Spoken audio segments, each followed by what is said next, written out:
Also,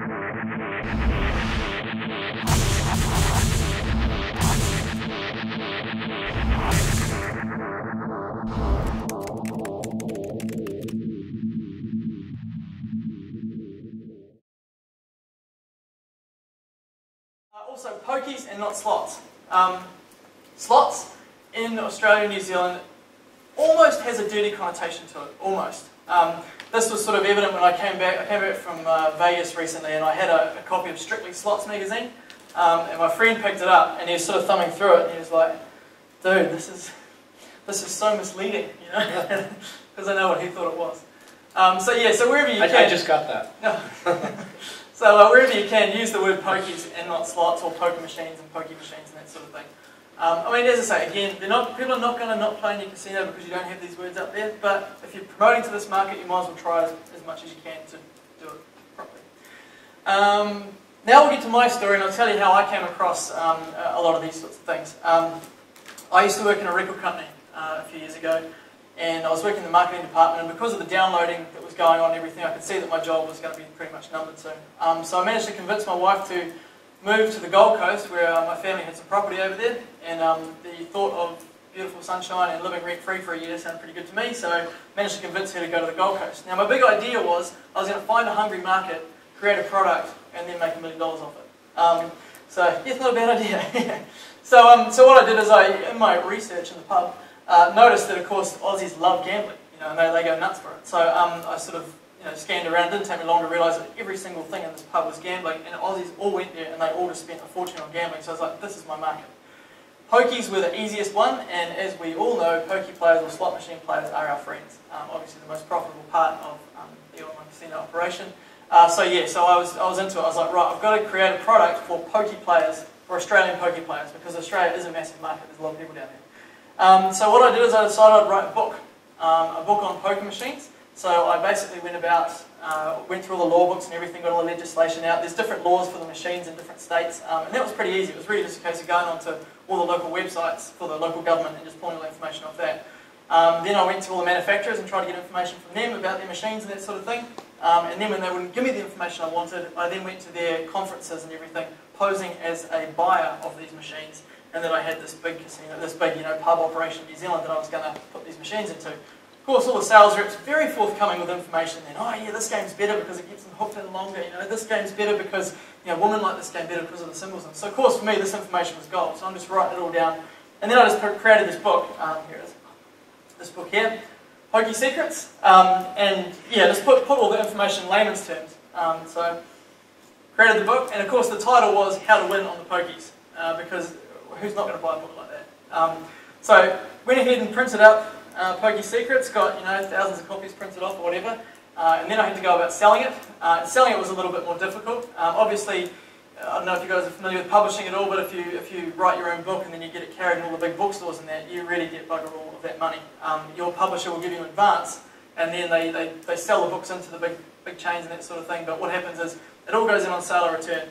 So as an independent publisher of one guy, I really couldn't afford for some massive big chain to say, yeah, Adam, we'll have 5,000 of your book on sale or return, and they only sell 4 copies, and then they're going to give it all back to me and I make no money.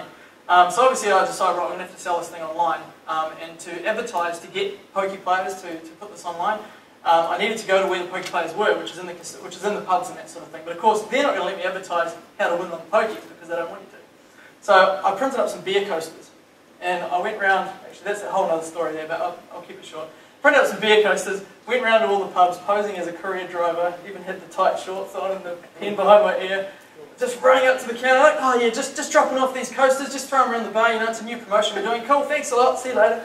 Because I tried going... I thought you were naturally scammy people. Yeah, well... You scammed, like, all the information and all the marketing. Yeah, well, yeah, it was... I mean, I tried going around the right way first. And I went to all these club and pub owners and that sort of thing, and they just wouldn't have a bar of it. They're like, oh no, I'm not sure about this, So anyway, it did kind of come back to bite me a little bit later on.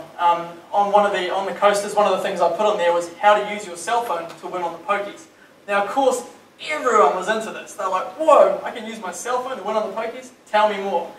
Unfortunately, the Queensland government were also into this. I got a letter from them about 2 weeks later after I dropped my coasters around all these pubs, 15-page letter asking like all these questions. How do you do this? How about this? How about this? And the number one thing was, you know, if you were manipulating these machines using your cell phone, you will go to prison for a very long time. Please can you come back with all the answers to all these questions? You know, very serious, sort of threatening, basically, letter from the Queensland government. Now, being a Kiwi living in Australia, getting a threatening letter from the Queensland government, I was a little bit scared to begin with, but I was a bit younger and a bit more cocky. So I wrote back and I said, thank you for your letter. All your questions will be answered inside the copy of Pokey Secrets, which you can buy from pokesecrets.com. Thank you. So, which they then wrote back to me, we're not allowed to be seen to be condoning your activity, so we're not going to be able to purchase a copy of this book. You ought to provide us with a soft copy of blah, blah, blah. So I wrote back, sorry, due to copyright reasons, I can't release that. So this kind of went backwards and forwards for about 3 or 4 months, and then they just gave up. So I imagine what happened is they've obviously bought a copy of the book and they realised what the big secret was.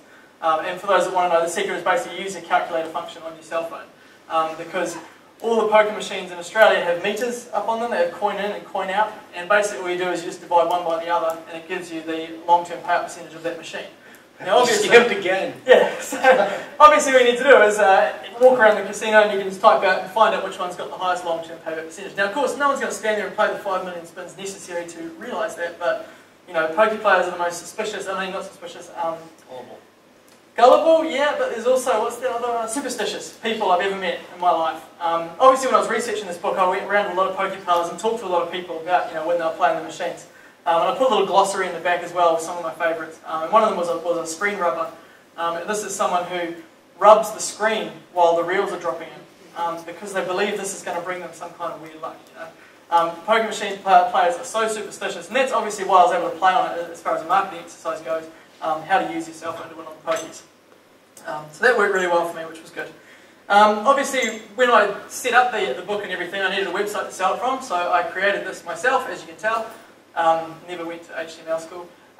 This is probably the ugliest website you'll ever see. It's just a sales letter, basically on one-page thing, but it tells you all the things that poker players want to hear, and I'm going to solve all your problems by you buying this book. The great thing is too about that site, even though it is ugly, it's been going for about 4 or 5 years now. That's made me probably about $200,000, so I'm not going to change it.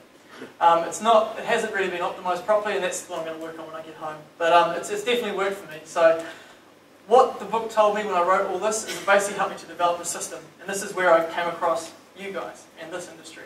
Because when I wrote the book, I didn't actually know anything about online gaming, but I put a chapter in there anyway, because I sort of thought, well, I can't look like I don't know what I'm talking about. So did like a quick, 5-minute research on Google. Oh yeah, this is what online gaming is, and do this and do this and do this. And luckily, I put a domain name on there. And then all I did was I went to the first affiliate program I could find, pointed the domain straight to that one, and then thought nothing more of it. First few months didn't really make a hell of a lot of money. I think it was the first 3 months I sold 37 books.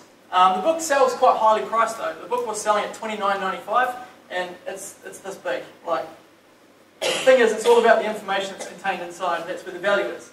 And I priced it that way because I figured that if I price it too cheap, people will think it's scammy and it's throwaway and it's crap. Whereas if I price it a little bit higher, people actually buy into it. And the best thing about this sort of thing is when people buy a guide on how to win on something that the outcome is predetermined anyway, when they do win, they think I did it. Wow, that book's genius! That book made me $400 last night. Oh, from the tips in that book, I'm really making a lot of money here. So for me, it works, because basically, as I said, poker players, superstitious, I believe anything you want to tell them. To be honest though, it's not really like as scammy as it sounds, and I've got a copy here which someone can have, and I'll organise some more if you want to see them. Really, it tells you to keep your poker playing into perspective and use it as entertainment and not as a source of income.